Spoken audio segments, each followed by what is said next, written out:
전북 브리핑입니다. 21일 새벽 2시 10분쯤 정읍시 노송동의 한 자원순환시설에서 불이 나 30여 분 만에 꺼졌습니다. 이 불로 다친 사람은 없지만 조립식 건물 일부와 파쇄기 등이 타 소방서 추산 2,300만 원의 재산 피해가 났습니다. 소방당국은 정확한 화재 원인을 조사하고 있습니다.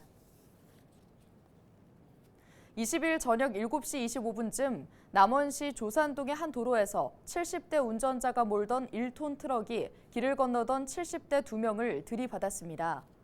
이 사고로 70대 보행자 1명이 숨졌고 다른 1명은 크게 다쳐 병원으로 옮겨져 치료받고 있습니다.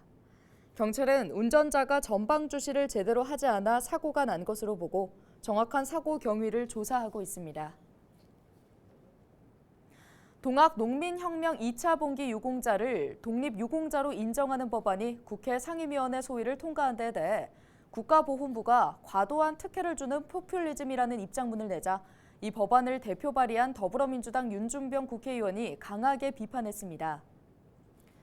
정읍과 고창을 지역구로 둔 윤 의원은 21일 보도자료를 통해 보훈부가 독립유공 인정 자격에 이중잣대를 들이대며 돈 없는 사실 왜곡을 하고 있다고 밝혔는데요.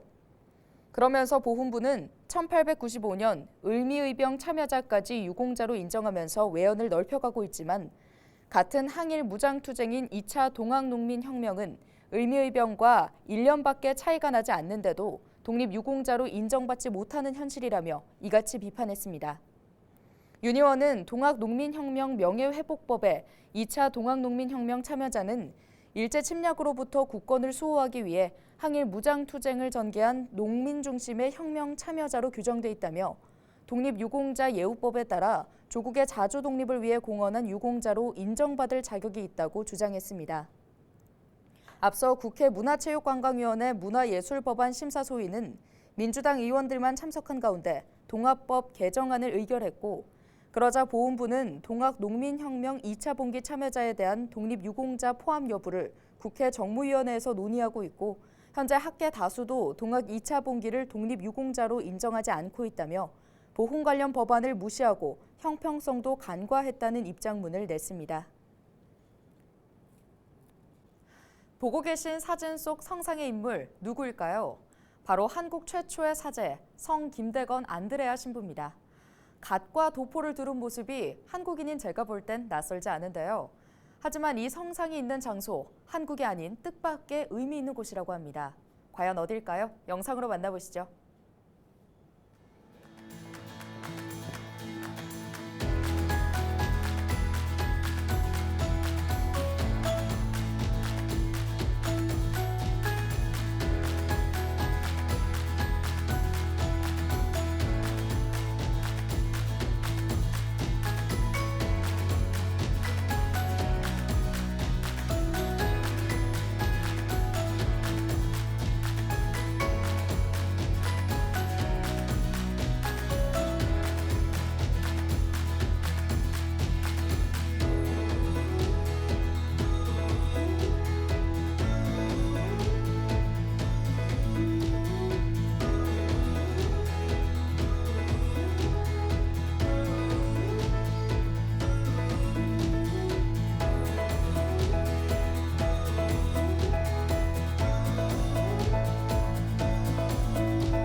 전북도교육청은 도내 17개 학교에 이달 중 민원 상담실을 설치해 시범 운영에 들어간다고 밝혔습니다.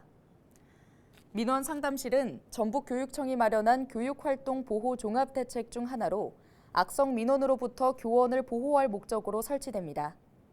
도교육청은 최근 교권 침해가 빈발한 학교와 학급 수, 학생 수 등을 기준으로 시범 학교를 선정했습니다.